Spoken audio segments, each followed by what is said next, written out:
This episode is brought to you by Progressive Insurance. You chose to hit play on this podcast today. Smart choice. Progressive loves to help people make smart choices. That's why they offer a tool called Auto Quote Explorer that allows you to compare your Progressive car insurance quote with rates from other companies. So you save time on the research and can enjoy savings when you choose the best rate for you. Give it a try after this episode at Progressive.com. Progressive Casualty Insurance Company and Affiliates. Not available in all states or situations. Prices vary based on how you buy. Now, back to the interview from a few minutes ago with Barnes, Leslie, and Jimmy. The best of the morning X. 99X. Now, let me ask you a question, Vin Diesel. Yes. Now, you started off, you're like guy from the streets of New York, right? Yeah, where'd you get your start, or your break? Well, I started acting when I was 7 years old. 7? Yeah. I wasn't making money, though. Right. So, when in Hollywood, when guys say, I started acting when I was 7 years old, that means their mother took them to commercial auditions. What were you doing? Yeah, what did you do at 7? I was terrorizing the neighborhood. Mm-hmm. You look like definitely the guy who was beating people up when you were... I actually wasn't. That's irony. Really? Yeah, because I hung out with guys 4 or 5 years older than me. Oh, And okay. I had this huge mouth, and I suffered the consequences. Anyway, 7 years old, terrorizing the neighborhood on those banana seat bikes. Do you remember those? Mm-hmm. Absolutely. Sure. Stingray. Exactly. There's a place called the Jane Street Hotel in the Village in New York City. At the bottom, now this hotel is a real seedy hotel, like transvestites and drug users and prostitutes. That's the Village at the time. Throw our bikes outside, run to the bottom level of the hotel where there's a theater. Mm-hmm. 6 of us kids are terrorizing this theater, vandalizing it. A woman comes out of the darkness into the spotlight, summons us. We come over. We think we're going to get arrested or in trouble. She shoves a script in our face and says, if you want to play here, you come here every day at 4 p.m. Excellent. Here's $20 a week.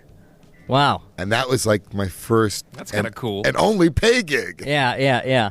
And you loved being on stage. Oh, Yeah. God. I'm talking with Vin Diesel. He's got Yeah. a couple of movies out. One of them, Pitch Black. Right. Tell us about the movie, Which Vin. this isn't a big budget thing. Not like Private Ryan or Boiler Room. You have another one with Ben Affleck coming out. It's actually interesting. It's not as big a budget as the normal sci-fi films. Mm-hmm.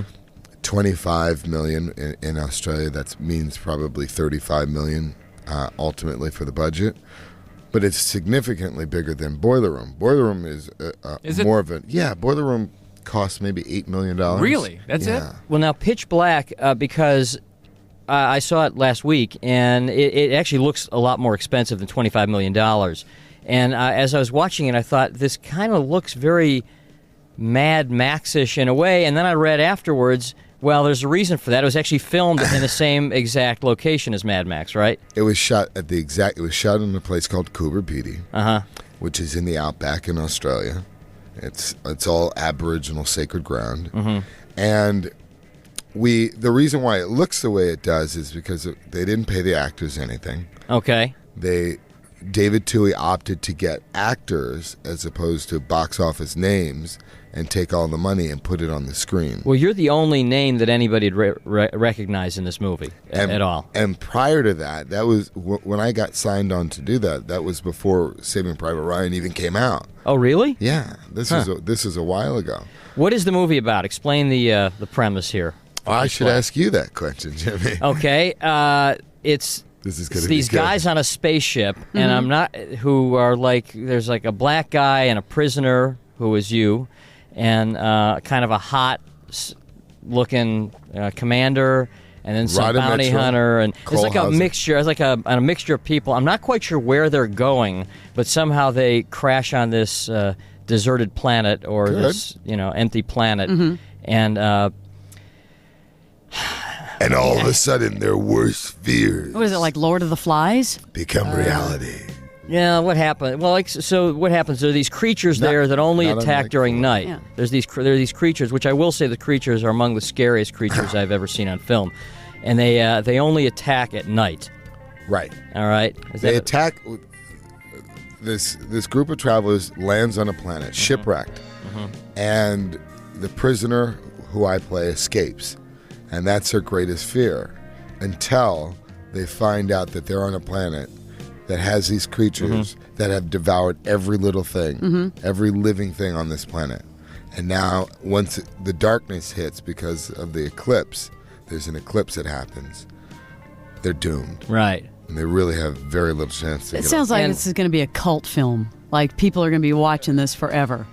That kind of Mad Maxian. It's very much like that. Very Road vibe. Warrior, very, a lot of people on the internet have been comparing it to a lot of the reviews, like Harry Knowles have been comparing it to the Terminator. Oh, is that right? I haven't seen that. Yeah, to Terminator, and some people have been calling it this year's Matrix.